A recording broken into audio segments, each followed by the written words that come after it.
It's Monday Night Football, guys, and it doesn't matter what you think of tonight's game because there's $500K up top in this battle between the Commanders and Eagles, and I've got hot takes on the thumbnail. Is there too much Jalen Hurts being played today? We're going to talk about it. We're going to build some lineups. We're going to do it all right after this intro.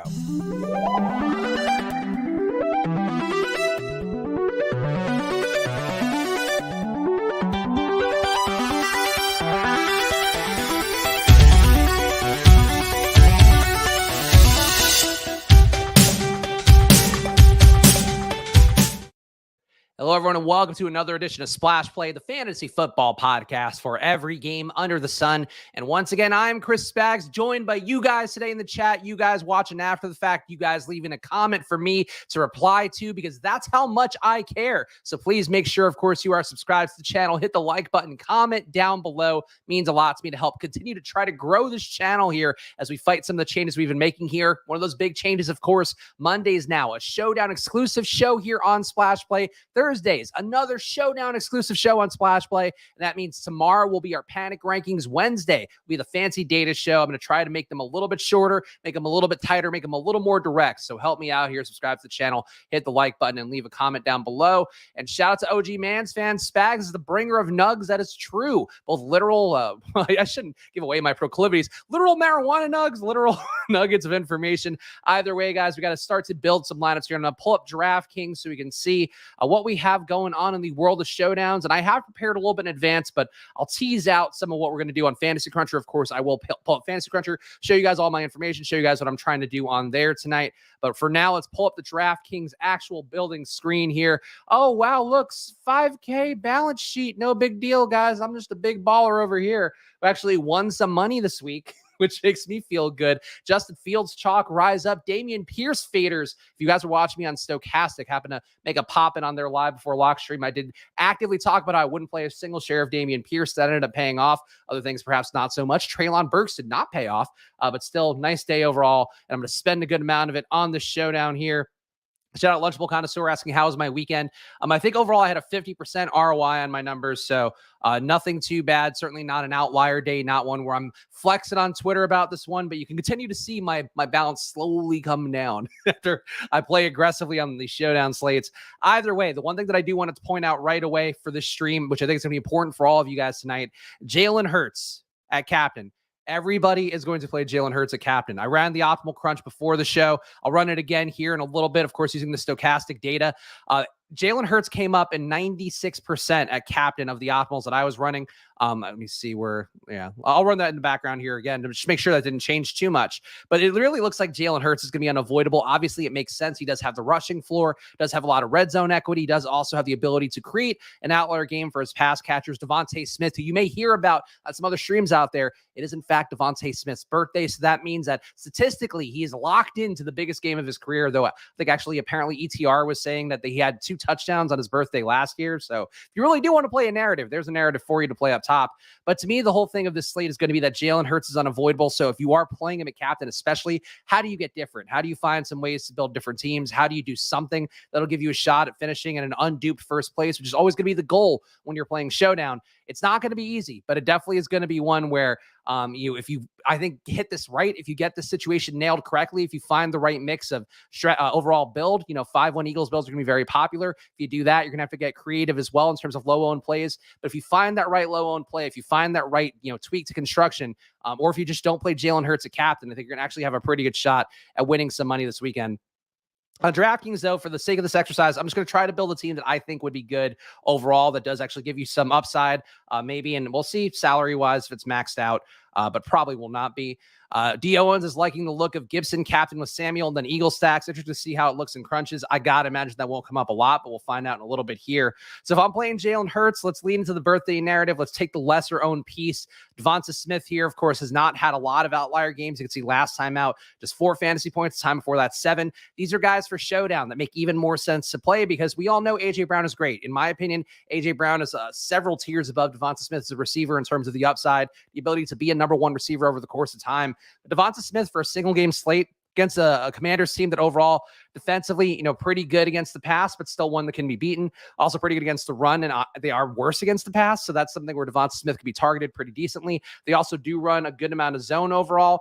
Not a bad man split. Looks like about 29% of the time they're running man, 44% of the time they're running zone. Devonta Smith has been more of the zone beater, zone breaker throughout the course of the season. A.J. Brown tends to dominate in man matchups. So this isn't a heavy man matchup like it was a couple weeks ago for A.J. Brown. So I do think taking Devonta Smith makes both projections logic as well as overall strategic logic. And again, the birthday narrative, how could you top that?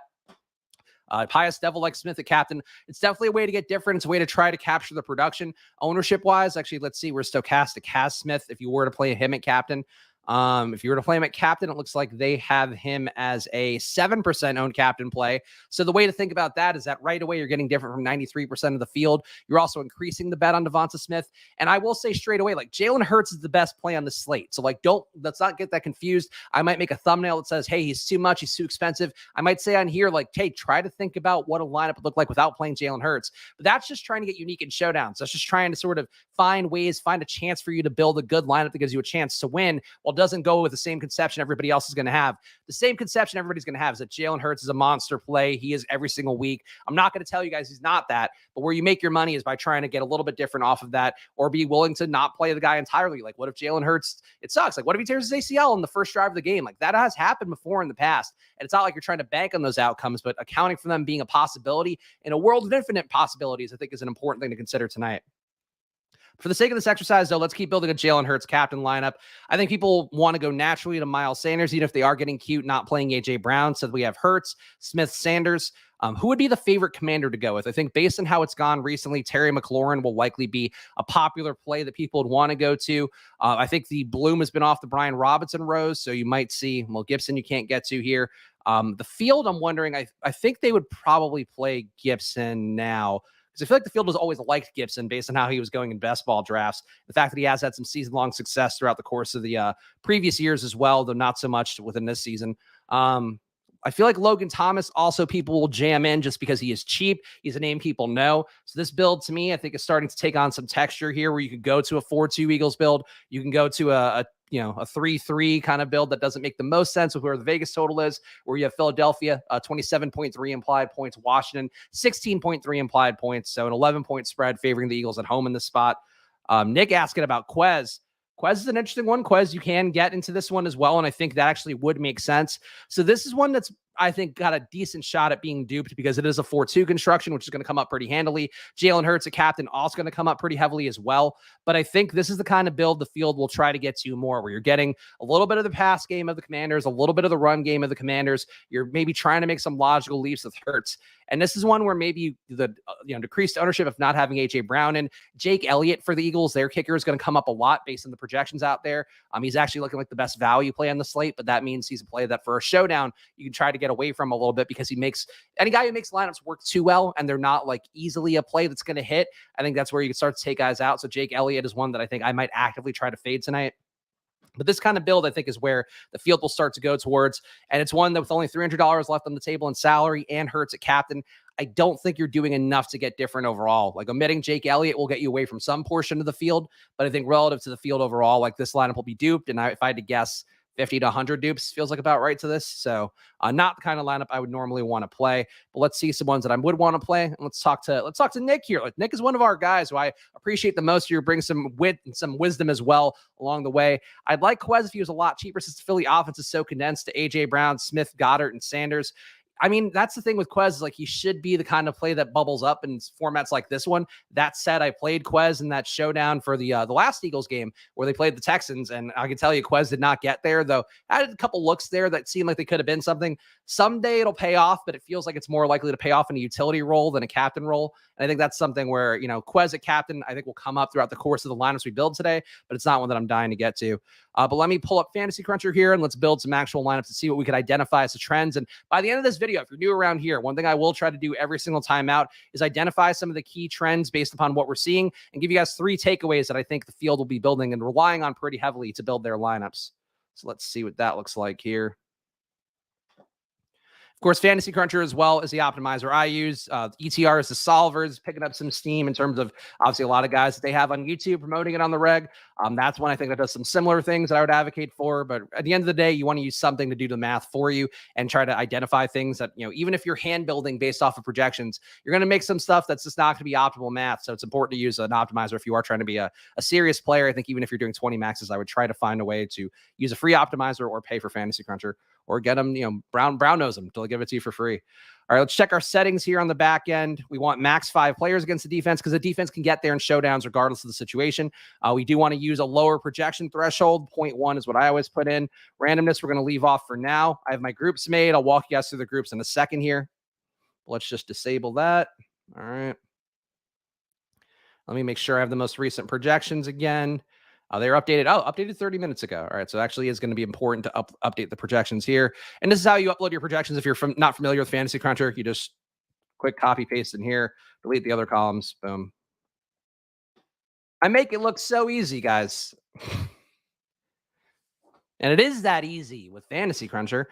Oh, I think I kept on my captain maximum of 20%. So let's change that right now.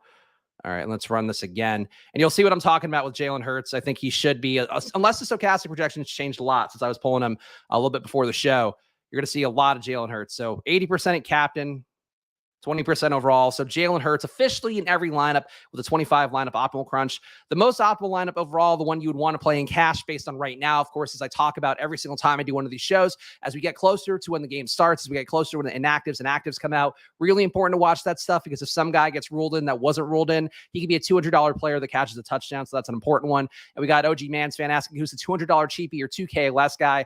That's the kind of play that does pop up a little bit more later on. So we'll see if I could identify some as we go. But, I think that's always something that can definitely come a little bit later than we normally would like compared to a main slate, NFL DFS slate. And shout out our guy, Mathology. Mathology also, this might be the award that I was able to win, of course, on our Friday award show with Pete. I am, of course, the Splash Play Showdown Player of the Year. Mathology, though, I feel like keeps winning some showdowns too. So shout out to all the guys out there. Got tagged at a couple nice wins. I know our guy, Paul, I was inverted one on the Battle Royale yesterday. So kudos to you guys who actually are taking whatever we talk about on this channel, whatever I'm talking about, and making it into some money for yourselves, and or even just pick and choose the things you want to listen to. Like at the end of the day, it's all you can do for yourself. Kickers here. So kickers coming up. Again, Jake Elliott to me, and this has been something, this is a little bit of, I would say bro science. It's not official data. Like use the ownership projections that ATR has, use the ones that Stochastic has. For me, what I've been identifying lately based on large field tournaments, of course, the one where you have the 500K up top on DraftKings today, is that in the optimal crunch, it tends to be about double what the field ends up playing. So I expect Jake Elliott today to be in that 40% range in terms of ownership, maybe 50%. For a kicker, boy, that is going to be a lot of ownership for a kicker. And there's one thing, too, with the Eagles where they don't kick a lot of field goals. They actually kick field goals at the 31st worst rate in the league. 31st worst. Boy, that's a tough one to say out loud, especially for somebody that talks as fast as I do. But the 31st worst rate in the league, fuck, I should stop saying it. 31st worst rate in the league, guys. That's a bad number for Jake Elliott in the spot. And I think that's one where the math tells you play Jake Elliott based on the median projection, but knowing how game flows go, knowing how variance can go, especially for kickers, all it takes is the Eagles converting a couple fourth downs, and Jake Elliott's not that guy. And maybe if he is that guy, like try playing him at captain a little. Like it's not coming up in the optimal crunch, but that's one that I would say like, okay, so if the field's going to find Jake Elliott, a very important part of how they're going to build the best lineups they think they can build, just don't play him in the utility spot and try to play him at captain and hope that he somehow has one of those Monday Night Football 7 field goal days that seem to happen at once every blue moon, maybe once a season, every other season. But I think that's what I would do with Jake Elliott. I would be surprised if I let Jake Elliott into more than 20% of my lineups tonight.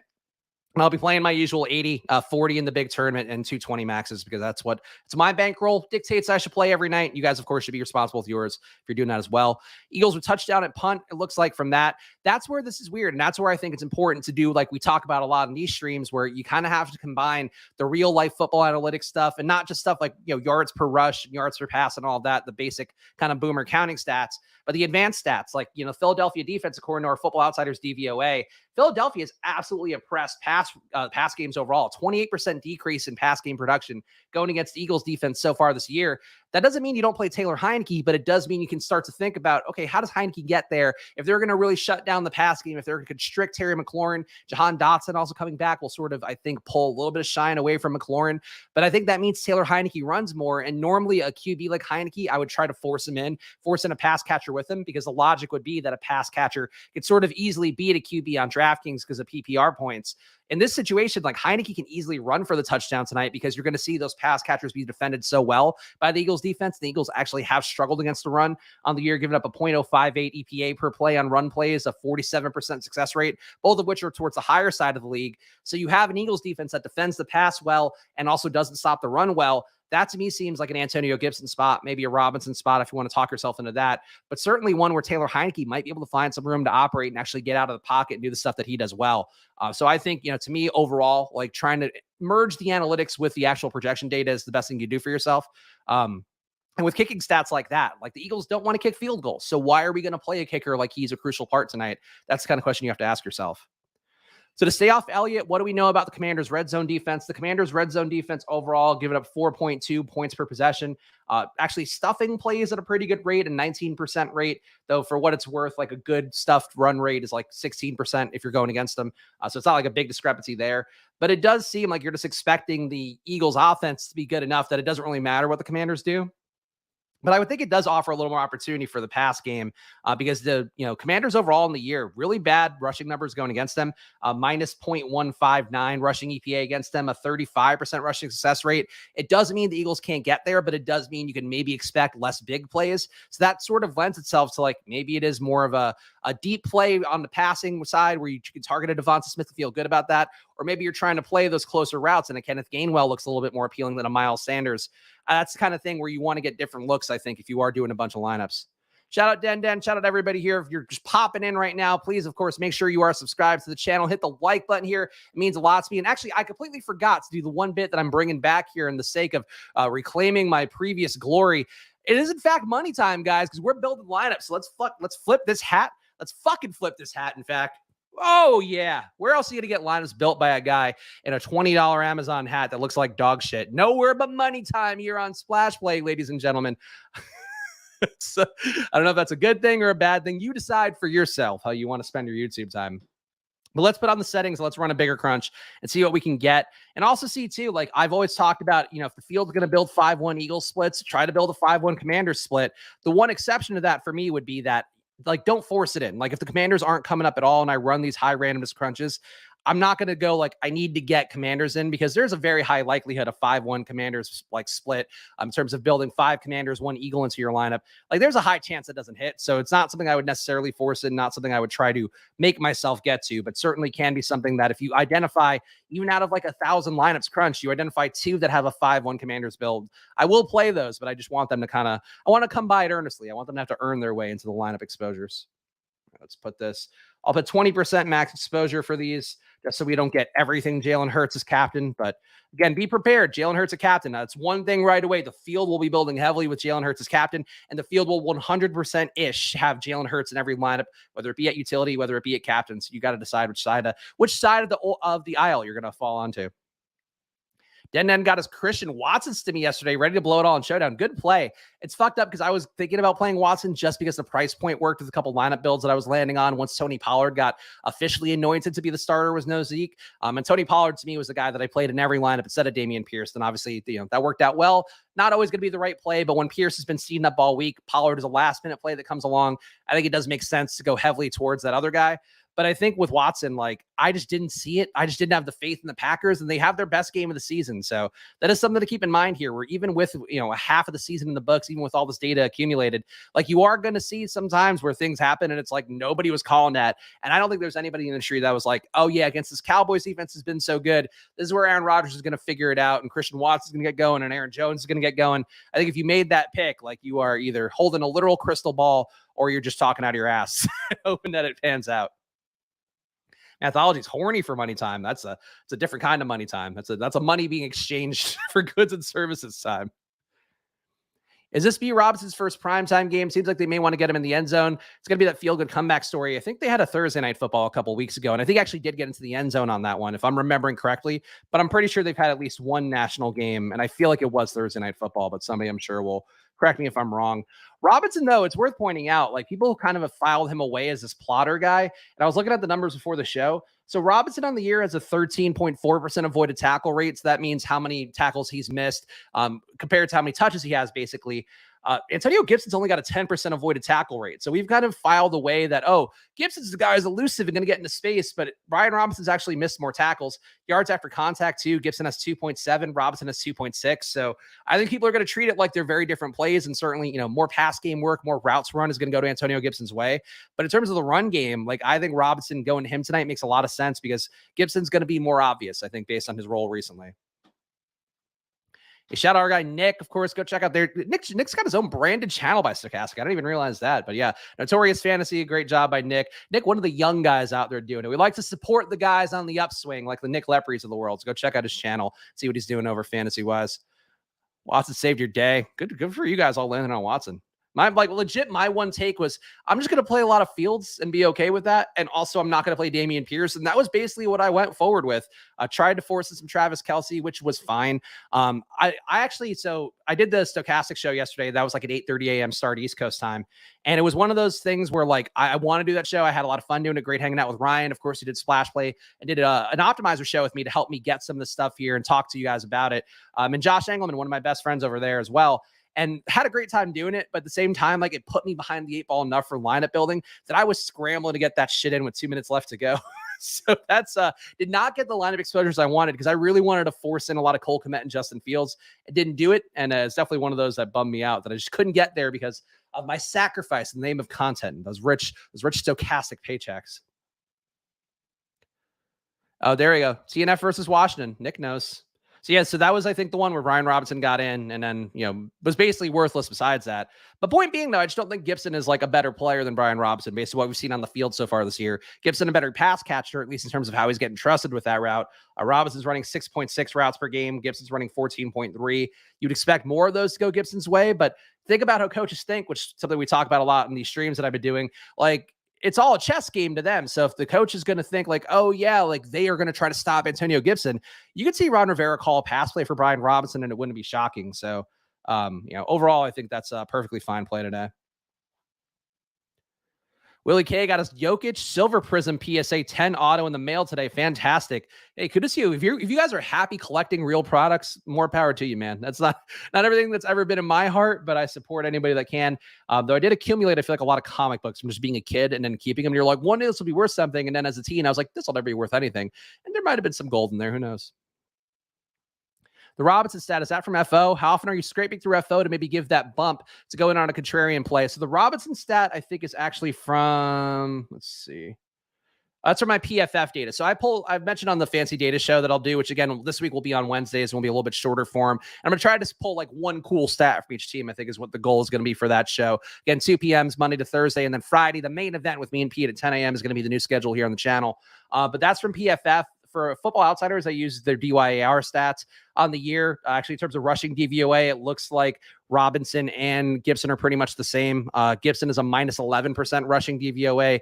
Gibson minus 12.6%, or excuse me, Robinson minus 12.6%. Point being, it's negligible, but I think that's why I like having different stats. Like avoided tackle rate is kind of a counting stat. DVOA is a little more of a calculated stat where it compares every running back in the same situation over the course of X amount of time. But I think that's where you can start to make your assessments. And I think it's important for showdowns in particular. Like for a main slate, you could identify some overarching themes, but then stuff like doesn't work out. Where I mentioned on Stochastic, and I think on our stream on Friday with Pete, like I thought it was a really good deep ball matchup for Cortland Sutton going against Tennessee. And it was a good deep ball matchup. Like Cortland Sutton caught a couple, I think, but the big play went to Jalen Virgil. And it's more like you could identify this weakness, but it doesn't mean the weakness is going to go towards the player you think deserves it. So that's something to keep in mind too. Like I think you have to kind of experience will help you get there more easily to figure out, oh, this stat's really important. This stat isn't as important, but sometimes it'll be like, wow, Cortland Sutton gets so many deep targets. He should pay off here. And then he doesn't. And it just kind of fucks with you. Levitan briefly mentioned Watson, as he should. I mean, honestly, Watson, I think, was more of a situation where there was no dubs out there, obviously no Cobb as well. So I think it's more like a necessity thing for him to get out there. But it also just was like a good DFS play because people were hyping up Torrey a lot, like over the course of the week. So if Torrey's getting hyped up, you play Watson. Like strategically, it did make sense. All the Prism boys here just talking about their things that I don't know.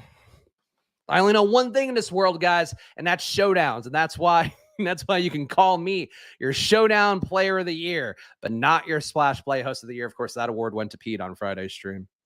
So hate to hear it in the fake awards that I make up to lose on that one. Anyway, we got the randomness on. You're still getting Hurts in every lineup. So that's something to keep in mind here. It's so dumb. Like, because I don't think you should avoid Jalen Hurts in any lineup for real. But like, he comes up, he maxes out a captain. Like, I think that's the one thing you can do to get different. And if you are going to play Hurts at captain, well, keep in mind here, of course, the structure we have in our optimals. 5-player Eagle stacks are coming up a lot. 4 players are going to be the most prevalent. 20 out of 25 lineups have at least 3 Eagles, so keep that in mind too. But these are the kind of things that I think are important to keep in mind when you're building your lineups. Now, obviously, no onslaughts from Washington coming their way, no 4-2s from Washington coming that way.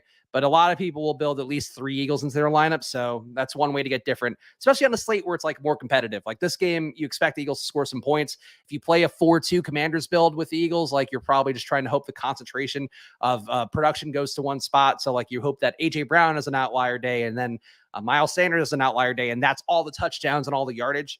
But that's, obviously going to be pretty thin. And I'm not sure it's going to come up at all for us, honestly. 4-2 Commanders builds might be elusive or very poorly projected. Neither would surprise me. Oh, we got a 5-1. All right, now we go. Now we can take a look here. Here's a 5-1 Commanders build. Gibson at captain, Joey Sly, Curtis Samuel, Terry McLaurin, Taylor Heineke, Jalen Hurts. This is a 50K lineup, 50K in salary. And as I've mentioned on previous streams, but I'll try to mention the same talking points each time out. 50K often gets duped just because you're maxing out the salary. People, when they're building DFS lineups, like to max out the salary. But this one, I think it's got a shot to not get duped because you're cutting so much ownership away by going to Gibson and captain. You're cutting a lot of ownership away by playing just all Commanders. And then you're playing Jalen Hurts at utility instead of captain. This is actually, I think, a pretty good lineup. Like, I would play this lineup tonight.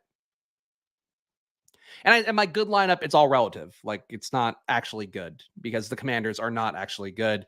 But if you're trying to get different, it's only an 89.36 projection overall. And that one was like an 83. So that's actually just a good lineup, I think, across the board numerically as well. Goddard captain season. What is Goddard DVOA wise?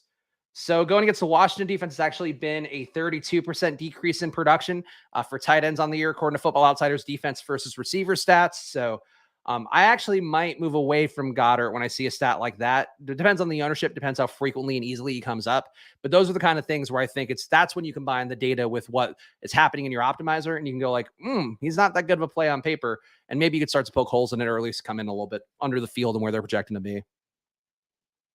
Honestly, that lineup, I agree, Lunchable Connoisseur. That's not a bad lineup for like an inherently shitty lineup. That 5-1 Commanders one's pretty good. Let's see some 4-2 Commanders.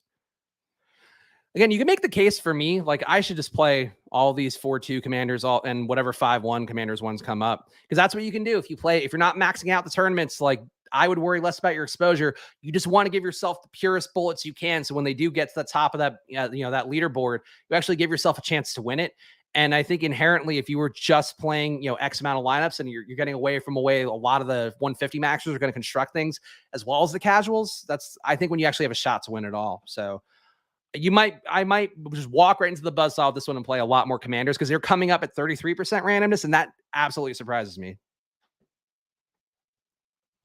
I understand why DK stopped making million makers for these Monday night games. They definitely would almost definitely fill. I think they were getting a little close overlay wise. I think they also just don't want to over expect people's enthusiasm as the season goes on. But I agree. Like, I wish this were $1 million every, like, I'm already incredibly motivated, as you guys know, from me just doing these streams every Monday and Thursday now.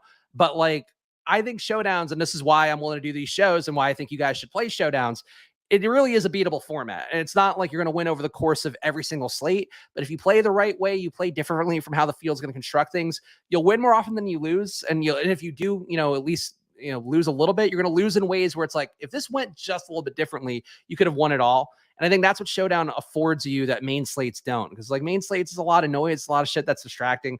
Like my spy lineup I built was absolute dog shit because I only hand built a handful of lineups for the main slate. And I think I scored under 100 on my spy lineup. And it's like, that shit's hard for a main slate. Like I did well, thankfully, with the Millie Maker last night or yesterday. But like overall, it's hard to build like quality lineups that you feel like are different enough and all of that for a main slate. For Showdowns, it's like, cool, I just have to embrace, I'm going to play absolute dog shit players or I'm going to play absolute dog shit constructions. And you actually might be right. That's the variance for you. Makes a huge difference on Showdown. That's also true. But I think for me, it's more like the challenge of all this is to have that unduped solo win. And that's what these streams are about for me. Like when I have that unduped solo win, there'll be a parade on this stream if it ever happens. But I think overall, like the challenge to me, the fun of this is like, can you build a lineup that only 20 people in the world are going to land on? And I think it's possible to do that. I only like to use the whole 50K when using a very unique script. Yes, that's why I think you could spend 50K on a 5-1 Commanders build. If you're using 50K on a 5-1 Eagles build, even if you put in, like Jake Elliott at captain, you're probably making a mistake because somebody's going to land there. Hardest thing for me in making main slate lineups is streaming while making them. Yes, actually, Nolan over at Stochastic, this is something that only Nick will care about. Asked me if I could do the Sunday live before lock. And it's like, dude, like I'm spending like 1,500 a slate or, I think 1,000 a slate is what I did yesterday. But like spending enough money now where it's like, I can't do a live before lock and have 4 figures on the line. Like that's not for me anymore. But we'll see. We'll see. But I think when I was doing stochastic streams, again, this is me just being as honest as I always am. I would definitely cap myself at like $150 per slate, just because it's like you got to be able to afford to lose it completely, and especially when you're talking through stuff in NBA, especially where it's like, oh, cool, all the star players got ruled out, and now I have to figure out if it's worth playing these 3K assholes. You could really lose money fast as a host. So thank your local content creator for their sacrifice. 1,400 on Pascal. Interesting play. I mean, look, in a game with this high of a total, again, 27.3 implied points for the Eagles, you can play anybody, and I don't think it'd be crazy. I also didn't show you guys my groups, but I'll do that in a second here once we finish this crunch and start running one more. Fuck it. I guess I could show the groups. So again, max 1 defense, max 1 kicker. That includes captain spots. If I'm playing Jalen Hurts at captain, I could play 3 pass catchers. If I'm not playing an Eagles QB, I can only play 2 pass catchers, and I give these guys a boost, 5% boost for the running backs in case the hope is that they would catch a pass from Jalen Hurts, 10% boost for the wide receivers because they should be getting the bigger correlation boost overall. Washington here, same rules for Heineke. Again, I'm allowing Heineke to appear in the flex spot without a pass catcher. That is something where if you have a completely statuesque QB in the backfield, you do want to force a pass catcher with him because it's so easy for the wide receiver or tight end to score more points because of PPR points. But Heineke runs, and I think that's actually part of his appeal on tonight's slate. So for me, I don't want to force him to have a pass catcher with him unless he's at captain. And actually, no, I didn't even force it if he's a captain. So that's one thing I might change. You could probably force in a pass catcher for Heineke at captain because he's not going to have a ceiling unless he runs for a TD and throws for a TD. Though, honestly, I might not even play Heineke at captain at all because he does mostly stink still. All right, let's do one more randomness crunch, and we'll look at the 33% one while that goes. These are the crunches I run. I run a 33% randomness crunch, a 66% randomness crunch, a 66% randomness crunch with 2 uniques, and then a 99% randomness crunch, but I only run the first 2 on the stream just because it's fucking slow enough, guys. As you might be noticing, with all the rules and stuff on and like the modifiers and boosts, it does start to get a little bit lethargic on here. It's hard. People don't understand the amount of scheduling that goes into running a successful YouTube channel like a Stochastic or a Roto Grinders or an ETR. Lots of scheduling snafus in the back end. Especially when people actually want to have lives. How the nerve of them going on vacations and enjoying life out there.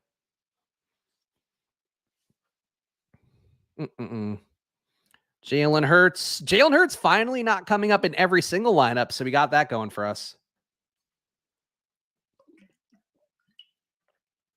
I would say if I were just willing to lose, it's $15 today. If I were willing to lose $75 tonight, what I would do is just play all lineups with no Jalen Hurts and just hope you get it right.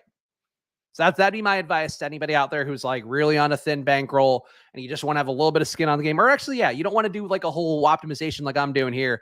Just play 5 lineups with no Jalen Hurts and hope you won the lottery. It's not likely to happen, but I think that's it's just too easy to get Jalen Hurts in at every possible spot. Justin saying Devon's a captain, lock it in. Yeah, look, birthday boy. How could you argue with that? What are the Devon's captain lineups looking like? Let's see in the 66% crunch. You got Devonta, Dallas Goedert, AJ Brown, Jalen Hurts. Actually, might need to set a rule here because I don't think I should be getting 3 pass catchers with Smith at captain.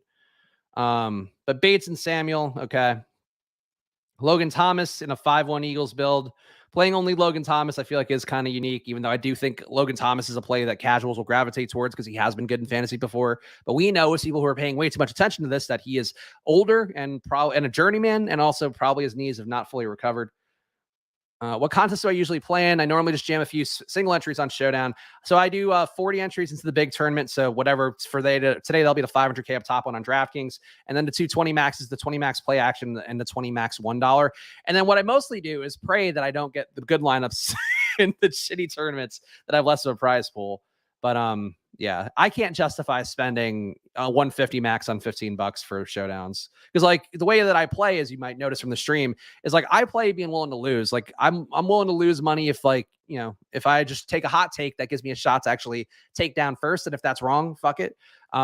So I think that's sort of the way that I can keep that in check is if I were 150 maxing this showdown, then you have to do like the exposures and try to get that right and try to align it with Sims and all of that. And it's like, I just want to play shitty lineups that have a faint chance of winning money and hope that it works out and hope that my knowledge base will reward that somehow. But it's been 2 weeks, guys, since I won 20K. So I don't know. I might be running bad. This is honestly, though, shaped up to be my best NFL DFS season, I think, ever. NBA, I've certainly won more, but like, I think I'm up like 30K overall. I don't do the math that closely, but this has been a good start to the season for me. And I'm terrified of the run bad. That's the one thing with NFL is that the variance can benefit you and then the variance can absolutely kill you. And we'll see how that goes down the final 7 weeks of the season. Fingers crossed. But either way, though, even if I lost all the money back, guys, you'd still be money time here. Nobody else is a flashing dollar sign of their face like some sort of egomaniac. Like if Devonta's a captain, you're betting on the other pass catchers failing. It's a good way to look at it. I mean, ultimately, any pass catcher you put a captain, you're sort of making a bet that they're going to have the day of all days and the other guys can maybe come along for the ride. One thing I do like to do, and this paid off or would have paid off actually if anybody had even played it on the Thursday night football slate with the Falcons and the Panthers, was basically like the optimal lineup had PJ Walker not playing and had DJ Moore played over him. But I think because of people's rules, especially the guys who actually won, I think it was a 2-way split up top in that one. Like they had forced in PJ Walker if there was a wide receiver captain, or I don't even know how they did that. Whatever the case may be, they forced in PJ Walker because of the rules they had on. And it's like you could still build better lineups and things that are actually winning all the money. So there is hope for you in Showdown, I think, overall. Is like if you really dedicate yourself to the craft and try to get unique lineups, at a certain point, you can hit the optimal and actually have it be something that people just didn't land on, especially because of the rules. Money hat doesn't sleep. There you go. That's your bias is your issue, Nick. You cannot just jam guys in the Tua. There are certain matchups, though. Like I did that with the Detroit week and had a fantastic week with that one, forcing in the Tua doubles. But it's now just like such a public team for fantasy where it's like everybody knows that the Dolphins pass above expectation. Like the move was right this week to play Jeff Wilson, even though I did not do it enough. Shout out GA. Always good to see some of the splash play regulars coming back to join me for my one bit of wisdom I can provide in the world of showdowns for the week. Let's come back tomorrow. Again, 2 p.m. every day will be the time for this stream moving forward. So this will just be me Monday through Thursday, and then preparing basically is what I view it as. Monday, Tuesday, Wednesday, Thursday is me solo just to get ready to get in that fucker Pete Overzet's face, at least until he has a baby and then he disappears, ghosts on us. But until then, I'm just prepping all week to get in that fucker Pete Overzet's face. He did a bit today on his morning show, which I thought was very clever, just playing the StreamYard music in the background. And I was like, damn it. Like I always look at the StreamYard music and think, I want to play it, but I don't know what the context is. And then Pete just did it for like fucking 15 minutes. It felt like it went on in a comfortable amount of time as I was working out. All right. Almost done with this crunch. We'll combine them together.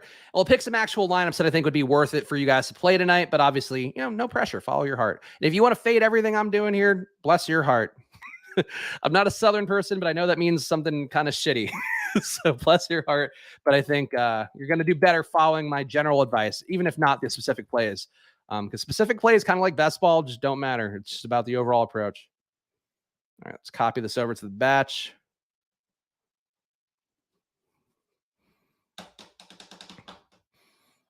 And this is one of the things that I do just because it makes Fantasy Cruncher run a little faster. So another little Fantasy Cruncher life hack if you need it. Just kill your tabs if you feel like it's running a little bit slow. All right. So in terms of the takeaways, one, beware too much Jake Elliott. That is a key takeaway for me, to the point that I might not play a single lineup of Jake Elliott tonight just because he's coming up too easily for an optimizer. Two, be wary of where you're playing Jalen Hurts as well, because he is also coming up in every single lineup. So keep that in mind. Lineups that I would play out of this group right away, these 52 that have Commanders heavy lineups, I would play them without even looking at them, just because you're getting different from the field. 5-1 Eagles will be a lot more comfortable, a lot more, easily duped.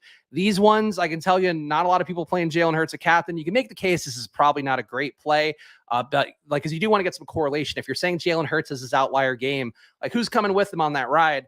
But that said, just because it is still at a decent projection, an 85.6 projection, the salary doesn't matter because nobody's building 5-1 Commanders builds. You could play these lineups here. This one I kind of like, and I don't feel strongly in love with it just because it is a Taylor Heineke captain one. But in terms of like, this is the kind of lineup you should look toward, because here's how Taylor Heineke becomes a captain: is he's feeding both McLaurin and Logan Thomas an immense day, maybe Curtis Samuel as well. So these guys are all having good enough days to make a final lineup. That means that Taylor Heineke did enough. Maybe Heineke can run for a touchdown on top of that. So when you pair all that together, that's the one way in the world he could beat Jalen Hurts, who was also having theoretically a mediocre day because his pass catchers didn't get there. The running backs didn't get there. So maybe like Hurts is playing from behind somehow. It's not likely to happen, but that's the way I think about showdowns that I think is helpful, or has been helpful for me. Maybe it'll be helpful for you. This one with Gibson at captain, though, I think is probably my favorite of the group, because if you're playing Hurts at captain, you're making a bet that there's somebody that can come along with him. And the way that you win long-term over DFS is like, how do I turn this 6-way parlay into like a 3-way parlay? And the way you would do that is pairing Hurts with a pass catcher. That said, Hurts is going to be at captain, and everybody's going to play him so heavily that I think you can play one like this and get away with it, because nobody's going to have a naked Hurts at captain. It's just not how people think, not how people play showdowns, but it's projectable. It's within range. So I'm fine with it. This one, though, makes the most sense to me, because you're basically saying, like, I don't love Gibson at captain on the surface, like we talked about. The run defense for the Eagles has been pretty good, but still Brian Robinson is there, all that. But that said, like, this is the way the Eagles maybe have an underperforming game, is Gibson salting away a lot of the game. You have some big strikes to McLaurin, big strike to Curtis Samuel, maybe a rushing TD for Samuel, Joey Sly kicking field goals. Like, it has to make sense. So that's the thing I would try to say is, like, these 5-1 still make sense. They're not the most likely outcomes. They're probably closer to a 5% probability instead of a 50%, but that's how you could win in showdown, is if you hit that 5% probability right, you actually can win some money. Ones that actually do look good. This 4-2 looks pretty interesting for me, for the Eagles, with Devonta Smith at captain, Logan Thomas, Curtis Samuel, Antonio Gibson, Taylor Heineke, and then you have Jalen Hurts in utility. For one, you're getting away with the third of the field that'll likely have Hurts at captain. You're saying birthday boy Devonta Smith is going off here, which is certainly in the realm of possibility, but you're just not getting greedy with it then. You're saying that Devonta Smith has that 4-touchdown game, that 3-touchdown game, and also enough to, not let Jake Elliott in there, not let these other chalk plays get there. The price tag is down enough too, $49,200 on this one instead of out of the $50,000 salary. So I think that's a pretty good lineup overall, even though 4-2s by the Commanders will not be played very often. Let's look at a 4-2 Eagles that would be playable. And this is a team stacks tool in Fantasy Cruncher. I think is the most underused tool of everybody out there. Like, I think this is the one thing that has helped me make a lot of strides with my DFS process, even for like main slates as well, where you just get to see groups of teams. You get to see like, oh, here's a Cowboys Packers, 4-man onslaught from that game. Like, that might have actually won you some money yesterday if you identified that stuff. So the one way to try to get different from the field is to have more correlation than less. And I think using the team stacks tool, using the combos tool, especially for any slate, but especially for showdown, is a crucial thing to do. All right, so let's see where this is. John Bates drops the ownership a good amount, but because of the price tag, he's probably coming up a lot. But I think, so this is the kind of thing where if you are going to play a 4-2 Eagles build, which is going to be a very popular construction, we go back to the optimal. That's one of the most frequent ones that comes up. 12 out of 25 times, you get a 4-man Eagle stack. 8 out of 25 times, you're getting a 3-man Eagle stack. So keep that in mind here relative to this part. But that just means you have to find some unique twists to your 4-2 Eagles builds if you're going to play them. And it's not as easy to find those twists, but playing John Bates in a lineup, I think, is one of them. And playing under a $49,000 salary is another. So you now have two levers you've pulled to say this lineup is different than everybody else's. So that's a valuable one to have.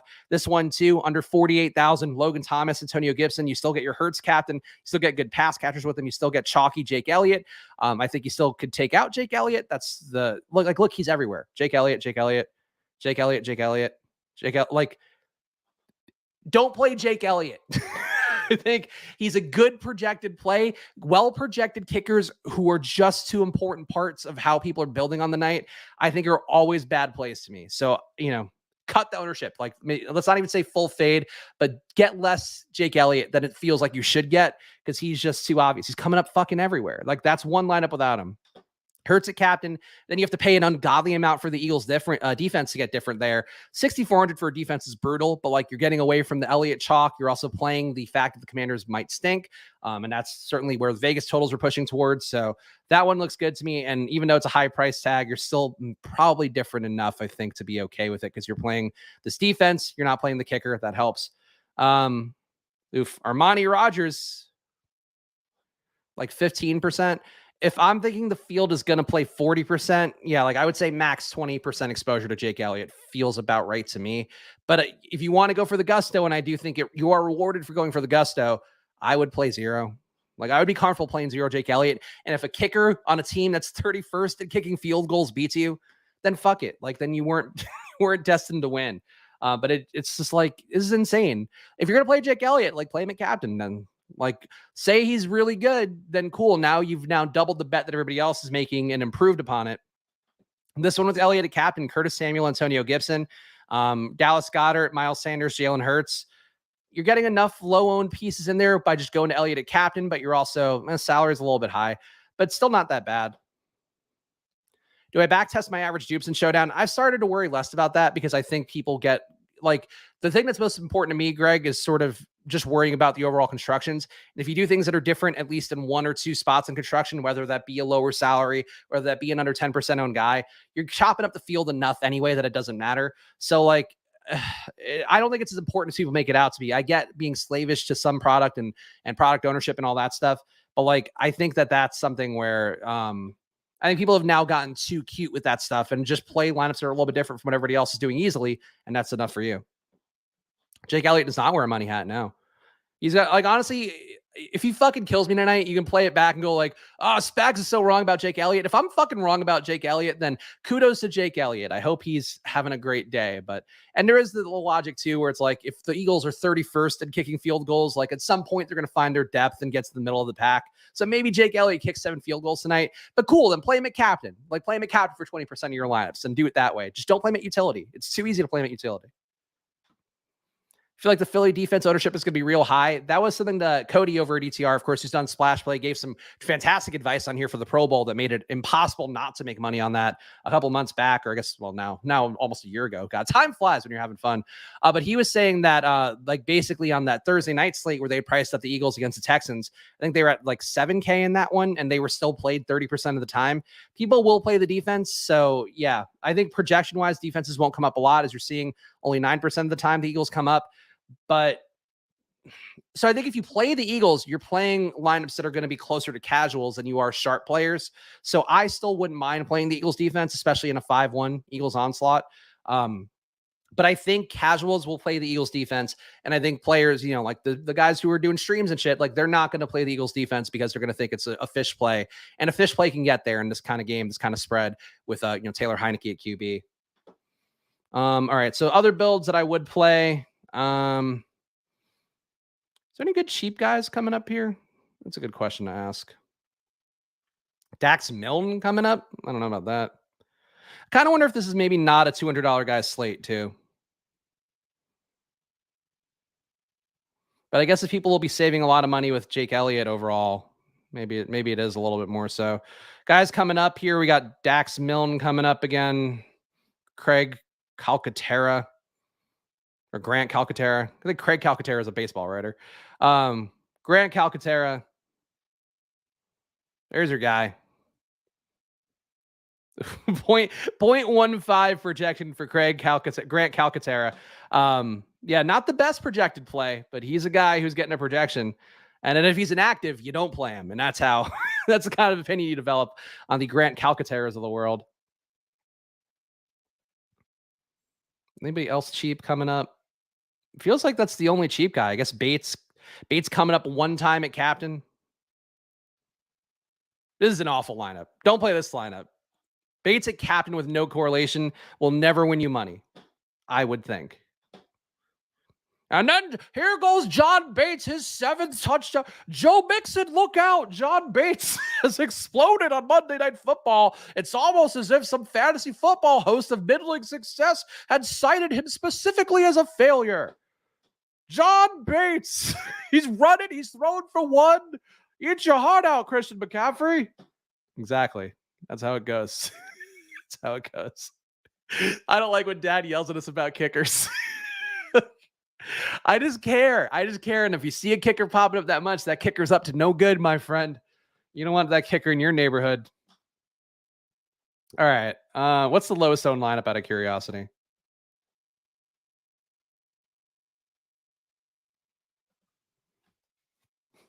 The John Bates, Jake Elliott meta tonight is going to really chafe my ass.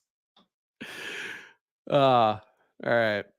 This is the lowest owned lineup according to Stochastic ownership projections. Jalen Hurts at captain, Boston Scott, Logan Thomas, Gibson, Sanders, Brown.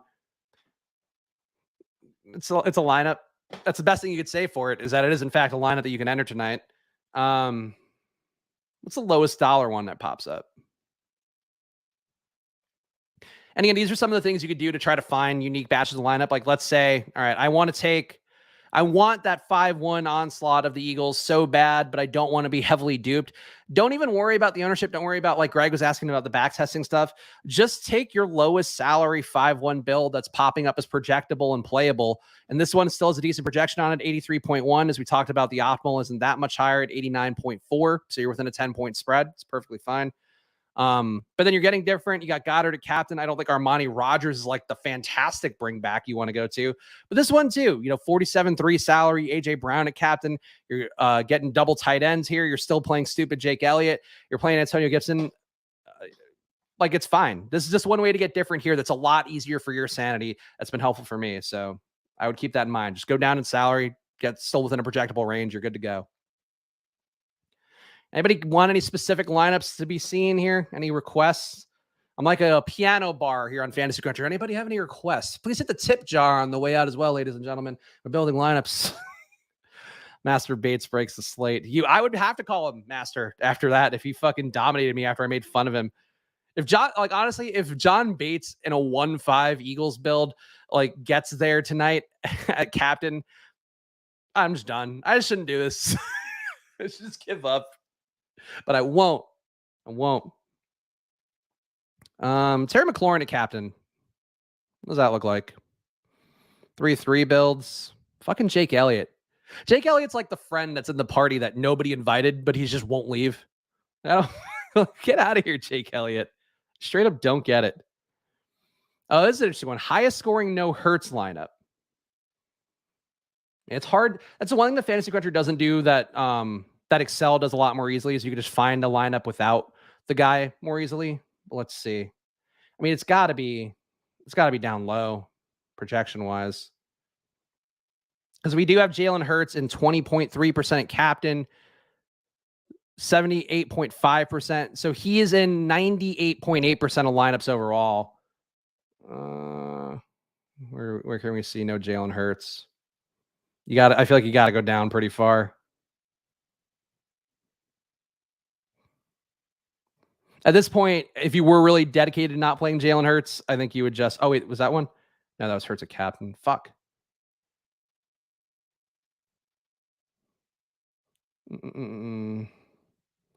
As you can see, Jalen Hurts will be very popular tonight. I think that's the main takeaway. I don't think it's worth rerunning it, Jason. I think this way is more appealing for everybody, because we're gonna find one here. If you see me scroll past it on the screen, stop me. Jalen Hurts. I feel like I'm doing with Jay Leno, but have you guys heard of this Jalen Hurts character? Apparently pretty good at running the football. That's my Jay Leno. Also a dated reference since Jay Leno hasn't been on TV in like 20 years. Fucking kill me. Point being, though, boy, you're getting real unique if you don't play Jalen Hurts. Just go all the way down. Here we go. These are still within 10 projected points, which surprises me. But like, you don't play Jalen Hurts. You play Dallas Goedert, Devonta Smith. This one, boy, this one's a fucking shit. An absolute piece of shit lineup. But Curtis Samuel at captain, Antonio Gibson, Dallas Goedert, Devonta Smith, Terry McLaurin, Taylor Heineke. There's a way that can win. I think the way might be like, oh, Jalen Hurts. Oh, we're a quarter in. Jalen Hurts is apparently had a heart defect. Like when Homer beat Dredrick Tatum on The Simpsons. Jake Elliott. God, imagine if Jake Elliott is in the winning lineup with no Jalen Hurts. Fucking apple flag. Sneaking John Bates here, then we're talking. This honestly, though, is not a bad lineup, though. Antonio Gibson, Jake Elliott, Curtis Samuel, Terry McLaurin, Taylor Heineke, A.J. Brown. So you're assuming that all the pass game production, really all the production of the game funnels through A.J. Brown. Elliott then is scooping up all the things that aren't rushing touchdowns and kicking field goals. And it's also a salary, $49,000, like people aren't getting here. So the worst projected lineup of the group I built is actually, I think, decently playable. This one, Elliott, Goddard, Sanders, Gibson at captain with Terry McLaurin and Taylor Heineke. So it can be done. It's just not going to be pretty, and you're going to really have to hold your nose. But look, if you're throwing legit just pocket change into one of the big tournaments tonight, try one of these lineups, and then don't even worry about it. There's another one, Gibson at captain. It seems like Gibson at captain comes up all the time if you're not playing Hurts. So if you want to galaxy brain that, if you're not playing Jalen Hurts, be careful with your Antonio Gibson captain lineups. That's a solo shipper. That would absolutely be a solo shipper, yeah. Devonta said, Kyle coming in late, asking about the Devonta. Yeah, it's his birthday, and apparently he just blows up every time he has his birthday games. This time last year, Devonta Smith had 2 touchdowns, apparently. Today's date is the 14th, so let's see what he did. I guess there's no dates on here. It has to be this game. Yeah, week 10 last year, 4 for 66, 2 touchdowns, 6 targets. Maybe you can do it again. If you really believe in birthday narratives, today's a good day for it. If he fucking goes off again on his birthday, what an asshole he would be. Like, who cares? You're an adult man, Devonta Smith. Don't go off on your birthday. Go off on a regular week. Feels like if you really want to fade Hurts, Sanders and goes for 2 to 3 rushing touchdowns, that's certainly it. It's Sanders plus a pass catcher, I think. At least 1, maybe 2, I think would be fine. But yeah, like you're basically saying the rushing TDs don't go that way. And I think for as much as I'm going to shit on Jake Elliott, like the Jake Elliott lineups I have, I think are ones too where you play, they don't get rushing touchdowns. So I think that's another way too. Like you fade Jalen Hurts by playing Sanders plus Jake Elliott plus a pass catcher or 2. And that's how you're still getting your 4-2 onslaughty builds, but you're not playing Jalen Hurts. That said, again, the best thing you can do is still play Jalen Hurts, so play him at utility or make sure you're getting unique overall. So your big takeaways. All right, so let's go solo camera here. Big takeaways for the day. 3 takeaways is always I like to give here. Jalen Hurts is going to be in every lineup, but especially a captain. So try to play him at utility if you can. If you're playing him overall, find something else to get unique somewhere along the way. Fade Jake Elliott. Fuck Jake Elliott and his fucking dumb face. He's a piece of shit. I'm going to get this video demonetized because that's how mad I am at Jake Elliott shoving his fucking kicker face and everything I'm trying to do. You come for me, Jake Elliott. I'm coming for you. No, just play less Jake Elliott. Also, sorry to the parents out there who are now playing these streams with their children. But yeah, Jake Elliott comes up way too often. Don't play him. And if you play the Eagles defense, don't play him a lot, but play him strategically. Play him in 5-1 builds. I don't know if that's a real takeaway though. Try to see if I can come up with one actual good one.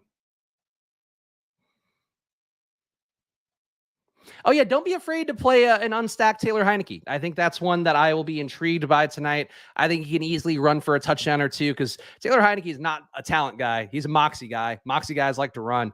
And that's not data. That's just me saying football guys things, hoping it sounds good. Joining late, you manually adjust max salary. I don't adjust the max salary anymore. I think I just try to find something else that's different. So you just can't kind of scan through. But I think basically, like, I still want to be able to get a $49,500 salary if it's a 5-1 Commanders build. So just the main thing is like not worrying about salary stuff, but just trying to find things that have one part different. So the field's playing all Eagles onslaughts, play a Commanders onslaught. Or if you're playing an Eagles onslaught, be mindful to get a low-owned guy or get your salary down low. But it's just finding a couple of different things you can do in each build. So, that's obviously going to vary. And it's much easier to do in Excel. And it's going to be one of my projects in the next few weeks. Hurts captain, Jake Elliott, Bates, and Eagles heavy builds, the fade Spags core. There we go, Greg. You're picking up fast here. So now Greg has spelled it out for you. If you want to bank on me being an idiot, bank on my failure, Greg is giving you the tips. What's the 10-pointer prediction for tonight? Oh, man. The 10-pointer, I think, would be Washington losing by less than a field goal. And I think that's also for showdowns. That's the way you can play to get different. So that fits pretty well. Oh, Jake Elliott. Jake Elliott, your name is spelled wrong, I think. Like there's 2 L's and 2 T's, but sorry, Jake Elliott. Sorry to all the other Jake Elliott's out there who also are not the one that I hate. There we go. There. Poor Jake Elliott. Been a hell of a run. Anyway, good game, guys, or a good show. Hope you guys enjoyed this. I'm Chris Spags. Follow me at Chris Spags. Follow at Splash Play Pod. Come back tomorrow, 2 p.m., Monday through Thursday at 2 p.m. Mondays and Thursdays are showdown days. Tuesdays and Wednesdays will be me doing some data stuff, doing some panic rankings tomorrow. It's going to be a full-fledged content schedule here on the Splash Play YouTube channel. So please subscribe, hit the like button before you go. Flashing neon lights one more time. I'll be back with you guys tomorrow at 2 p.m. So good luck tonight. Fuck Jake Elliott. See you guys again soon. Bye-bye.